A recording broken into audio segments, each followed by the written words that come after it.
السلام علیکم ورحمۃ اللہ وبرکاتہ نحمد و نصلی علی رسول الکریم اما بعد فاعوذ باللہ من الشیطان الرجیم بسم اللہ الرحمن الرحیم رب اشرح لی صدری ویسر لی امری واحلل عقدۃ من لسانی یفقہوا قولی رب زدنی علما رب زدنی علما اللہم اہد قلبی وسدد لسانی واسلل سخیمۃ قلبی الہی آمین۔ آپ صلی اللہ علیہ وسلم نے فرمایا، جس نے اس دعا کے الفاظ پر یقین رکھتے ہوئے صبح ان کو کہہ لیا اور اسی دن شام ہونے سے پہلے اس کا انتقال ہو گیا تو وہ جنت والوں میں سے ہے، اور جس نے اس دعا کے الفاظ پر یقین رکھتے ہوئے رات میں ان کو پڑھ لیا اور پھر اس کا صبح ہونے سے پہلے انتقال ہو گیا تو وہ جنت والوں میں سے ہوگا۔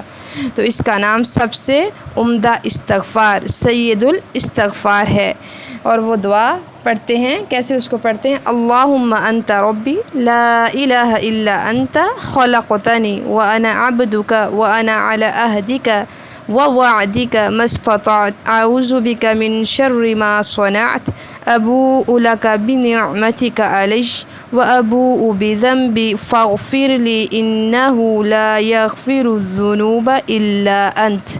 یہ کیا ہے؟ سب سے عمدہ استغفار۔ جو شخص صبح میں اس کو پڑھ لے گا، اگر اس کی کیا ہے شام تک دوپہر میں یعنی ڈیتھ ہوگی تو وہ جنت والوں میں سے، رات کو پڑھ لیا تو اس کی رات میں کیا صبح ہونے سے پہلے ڈیتھ ہوگی تو وہ کیا ہے جنت والوں میں سے۔ لیکن شرط اس میں کیا ہے؟